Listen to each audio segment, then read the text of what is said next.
All right, problem of the day 16 was looking at mass spec problems, specifically as it relates to primary amines. And so the question was, we've got this series of primary amines, and all of them have a mass to charge peak at 30. The question is, what ion does this peak represent? Well, let's actually skip to part B. We'll do the mechanism and then try to deduce what the ion will be. So I'll just draw one of these amines. Whoops. Do NH2. Let's say we put this into our mass spec and we hit it with an electron beam. What will happen? Yeah, we'll knock out one of those nitrogen lone pair electrons, and we'll end up with our parent or molecular ion, which is a cation. Now the question is, how does this cation fragment? And in class on Thursday, I said that the most common way that amines and alcohols fragment is through alpha-beta cleavage. So in this case, you can take this radical, clamp it down. This one will clamp down here, and we'll get a methyl radical out of this. So let's take a look at our product.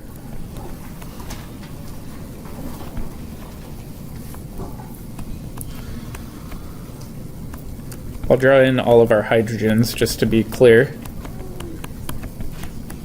When you do this, your nitrogen's still got a positive charge, and if you remember from class, we said that this is really stable due to resonance.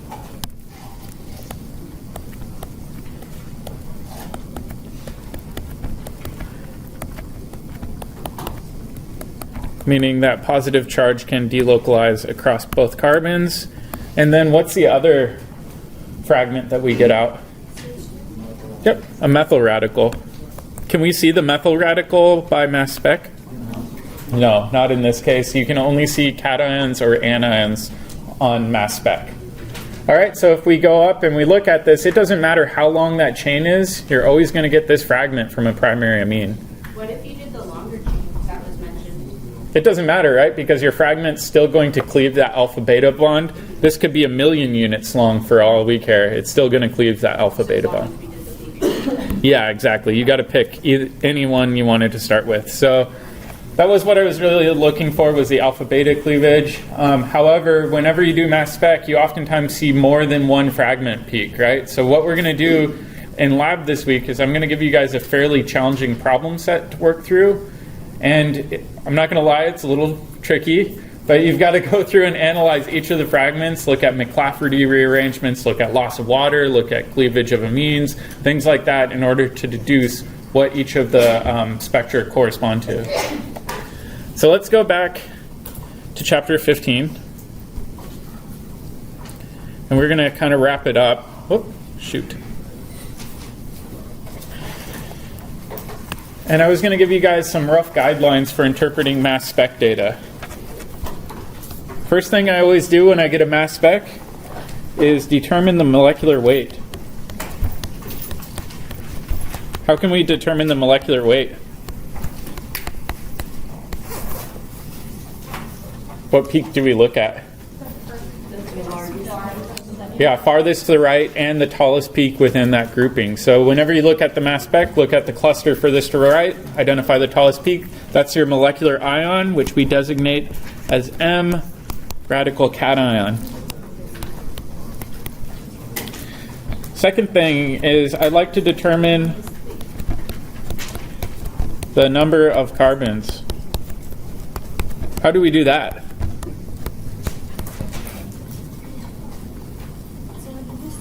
Do we just guess randomly? Ratio of what peak to what peak? Yeah. So the isotopic distribution of our mass plus 1 peak compared to our molecular ion peak can give us a strong indicator as to how many carbons we have. So this is also a useful peak if you have access to it. Professor? Yep. I'm wondering, can you use that if there's something like chlorine or bromine in your molecule? Yeah, because that's getting to my next point. What happens with bromine or chlorine? M+2. We said that chlorine doesn't really have an isotope that's 1 neutron heavier It's really, really negligible. However, the isotope with extra two neutrons is pretty significant. So we can determine if halogens are present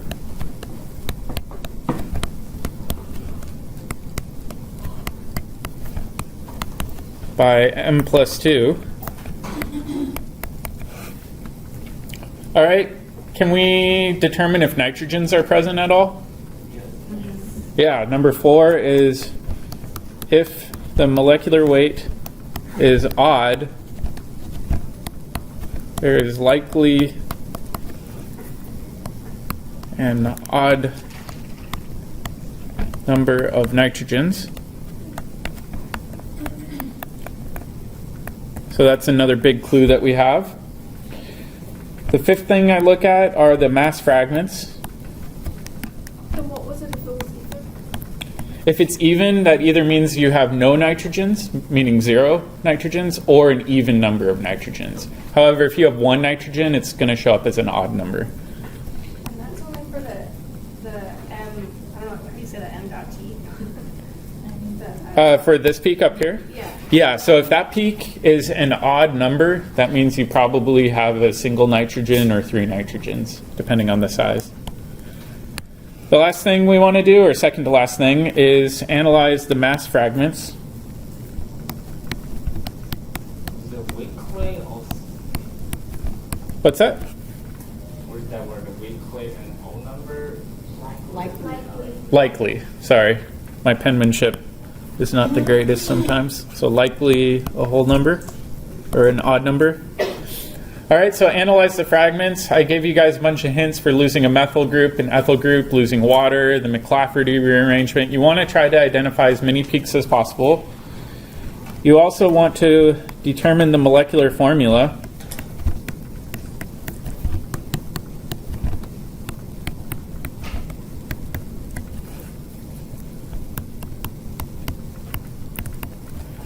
And last but not least, you're going to determine something called the hydrogen deficiency index.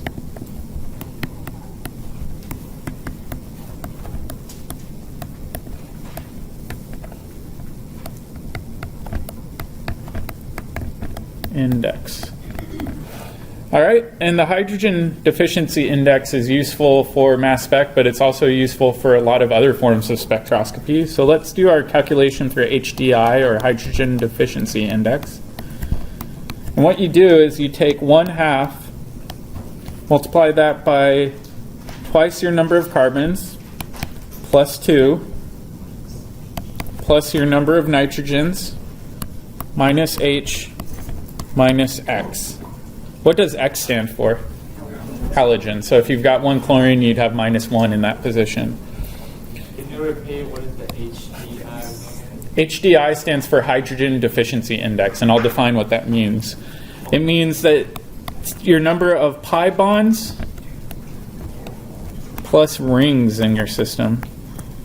Say 2C plus 2. Yep, 2C plus 2 plus N minus H minus X. All right, so let's take an example of this, and we'll use this to try to determine some structural isomers.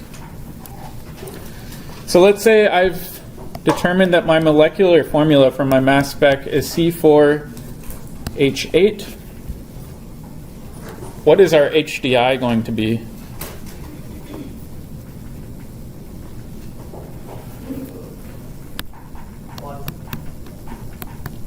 Okay, so 1/2 times 2 times 4 plus 2 plus 0 minus 8 minus 0 equals 1.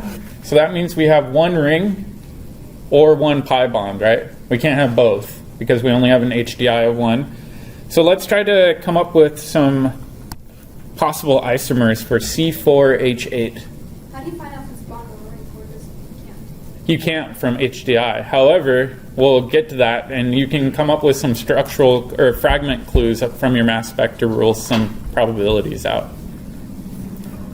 So what are some possible isomers of this? I can count 5. Cyclobutane. Yep, cyclobutane. That's one. Are there any other ring possibilities? There's one more. One methyl cyclopropane, right? Those each have 4 carbons and 8 hydrogens off of them. So those are our 2 possibilities with 1 ring in them. Can we have a 2-membered ring? No. It doesn't really make any sense. However, we can have some double bonds. So we could have this as a structural possibility, or we could have this, right? Cis or trans. We could also have a branch chain with a double bond in it, or well, we're not doing elimination, so we're not even able to identify that. So if we look at this, there's actually 6 different structural probabilities, right? Let's say that I ran this sample and it showed a really strong peak for loss of an allyl radical, or an allyl cation has a big fragment peak. Which one would be the most likely candidate? Yeah, the last one, right? So if we look at this, oftentimes we can use mass fragments to deduce which structure is most likely, because if we cleaved off this methyl group on the end, we would end up with an allyl cation, which we know is stabilized via resonance. None of the other ones could form an allyl cation. So oftentimes you have these clues that will help you determine your structure. Does that make sense? It's a little tricky. It requires some guessing and checking. The key is to write down all the information you know and then kind of rule out options from there. So if we, for example, had something with more carbons and hydrogens, and our HDI was still 1, could we make something that has both a pi bond and a ring? Or is it Yeah, just one definitely. bond? So if your HDI is 2, for example, you could have 2 rings. You could have an isomer that maybe has 2 double bonds, or you could have something with a double bond and a ring. It's just saying, That's for 2, but for 1, can we have a double bond and a ring? no. For 1, it means you have one or the other, right? So it's your sum of pi bonds and rings in the system. Yep. Is your computer sound on or something? I think it's, sorry. Are you guys like tweaking out in the back? Like, what's that buzzing noise? Am I going crazy? All right, let's do some examples. So, is it possible to like not be able to tell, right? 'Cause, like if you had like the 3-member ring with the methyl group, or one of the cis or trans double bonds, like how would you be able to distinguish those from it? Yeah, that's a good question. So the question was, what, like, let's say, for example, we're not sure if we have the cis or trans alkene. To be perfectly honest, mass spec will not tell you. We have to use other spectral data to determine isomers like that. Okay. Yeah. All right, so let's look at some example problems. This is a good one. Although 2,2-dimethyl hexane has a molecular weight of 114, no peak is observed at the molecular ion peak. The base peak has a charge, or a mass minus 57 peak, excuse me. Draw the fragmentation responsible for the mass minus 57 ion. Well, let's kind of start from the beginning here. And let's draw a 2,2-dimethyl hexane, which is this guy. What do you think the ion is at mass minus 57? What was that? Butyl group. Specifically, do you think it's going to be this butyl group over here, meaning the straight chain butyl group, or this butyl group on the left? The left side, why? It'll be a more stable cation. Yeah, right? So if we pop off this butyl group on the end, we would end up with a tertiary carbocation. That's a lot more likely than the long chain primary carbocation. So if we look at this, we could say, all right, it's probably due to this. That's our mass minus 57 peak. And the question is, why is this cation the most abundant? Well, we just said tertiary carbocations are the most stable, much more stable than primary or secondary. And we don't have any fragments that can be resonance stabilized here. In this case, why don't we observe any of our parent peak? Does anybody have an idea?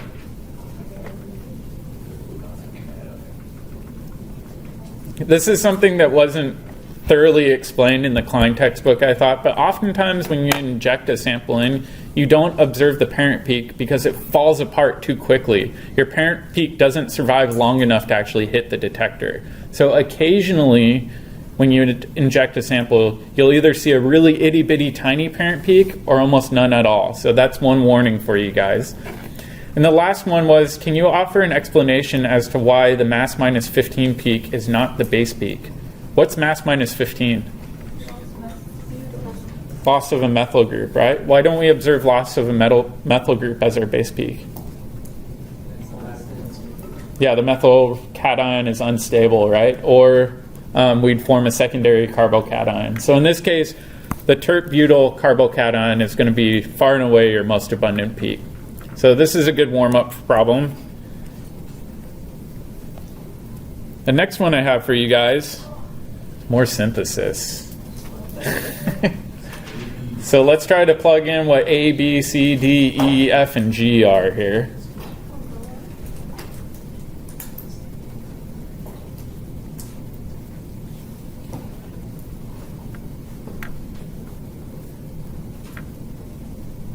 What sort of reaction would occur for forming A?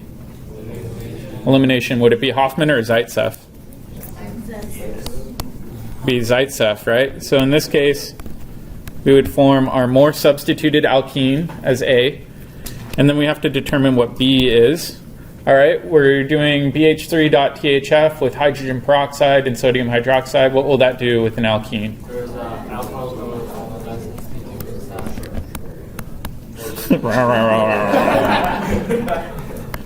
We'd end up with a mixture of enantiomers with our anti-Markovnikov product. All right, and then we've got to do C. Tosyl chloride and pyridine. This was similar to our exam. We would tosylate it. All right, and then compound D, we're treating this with potassium tert-butoxide. What will that do? Elimination. So if tert-butoxide is a strong base, it's not going to do substitution. Will it form your Zaitsev or Hofmann product? Hofmann. Meaning we'll form our less substituted alkene because, yeah, we've got a bulky base. All right, now with E, we're treating it with MCPBA.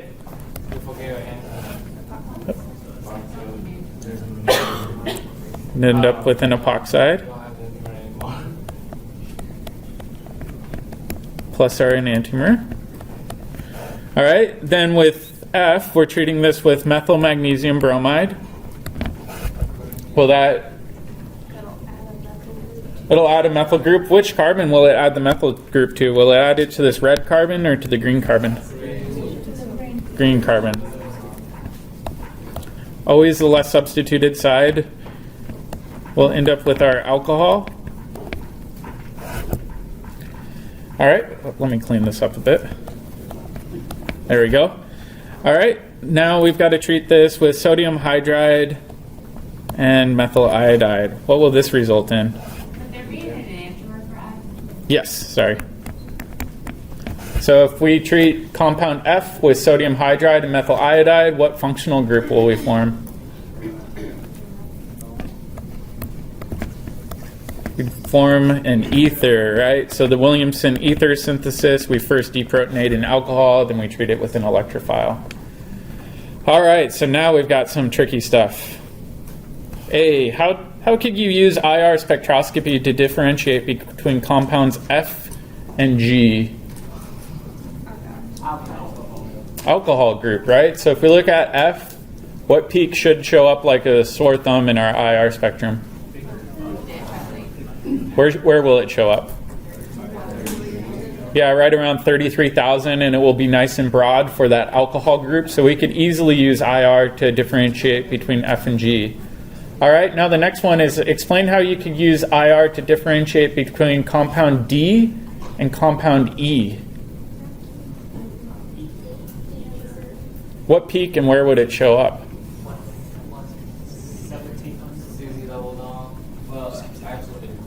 So between D and E, we don't have any carbon-oxygen double bonds. We have a carbon-oxygen single bond. Does anybody remember where those show up? Not quite. Carbon-oxygen single bonds show up typically around 1300. So this epoxide, you might see a peak at 1300 for that CO single bond. What about a CH single bond? Where do those show up? The CH, right above 3000. So somebody was asking me, do I have to memorize all of these? No. I will give you a cheat sheet for the exams for Chem 262. However, with Chem 263, you will not have access to the cheat sheet. So this is something where you want to try to get comfortable with knowing the approximate location and then use the cheat sheet as your last resort. All right, number C, or letter C. If you want to distinguish between compounds B and F, what would be more suitable, IR or mass spec? So B versus F. Yeah, probably mass spec, because if we look at the functional groups via IR, it's going to look exactly the same, right? You've got all similar bond types, so IR would tell you nothing for compound B versus compound F. However, if we look at compound B versus compound F, F could lose an ethyl group, B cannot. So we could use features like that to differentiate between the two. All right, the next one is between A and D. Do we want to use IR or mass spec?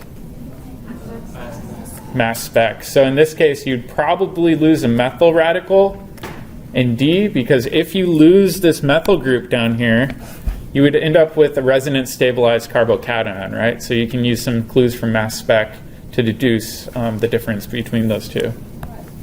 What would you expect to lose from A that would be different? Because to me, that seems like you also lose a methyl. But think about with A, if we lost this methyl group up here, we wouldn't have an allyl radical. We'd have a positive charge on an sp2 carbon. An allyl radical, you always lose it on an adjacent carbon to your double bond. But it'll still happen, right? It's not going to show up nearly as intensely. Okay. Yeah, you could still lose a methyl group, but it's not going to be nearly as intense as with compound D. But isn't it like relative? Yeah, so you're correct. With the peaks, you're looking at relative peak intensity. In this case, if we look at compound D, the peak intensity for losing a methyl group will be super strong, meaning that'll far and away be your base peak, where if we look at A, losing this methyl group isn't going to be that strong because it's not going to form a very stable carbocation. It's a little bit tricky. When we go through the lab today, or this week, that's when you'll be able to see kind of the minute details between relative peak heights. So would you expect the base peak for A to be just that thing with the charge? Yeah, and I'd expect it to be a lot smaller. It wouldn't be nearly as intense. All right, last one. There are 5 constitutional isomers with molecular formula C4. Oh, shoot, we just did that one, didn't we? Oh, I took it off. All right, so let's continue on. Were there any other remaining questions with mass spec and IR before we move on to NMR? So on sampling, there was questions that had IHD instead of HDI. Is it the same thing? Yeah, tomato, tomato. Okay. Everybody uses a different acronym for that, but it's your net sum of rings plus pi bonds. All right, so let's go on to NMR, which is my favorite spectroscopy topic.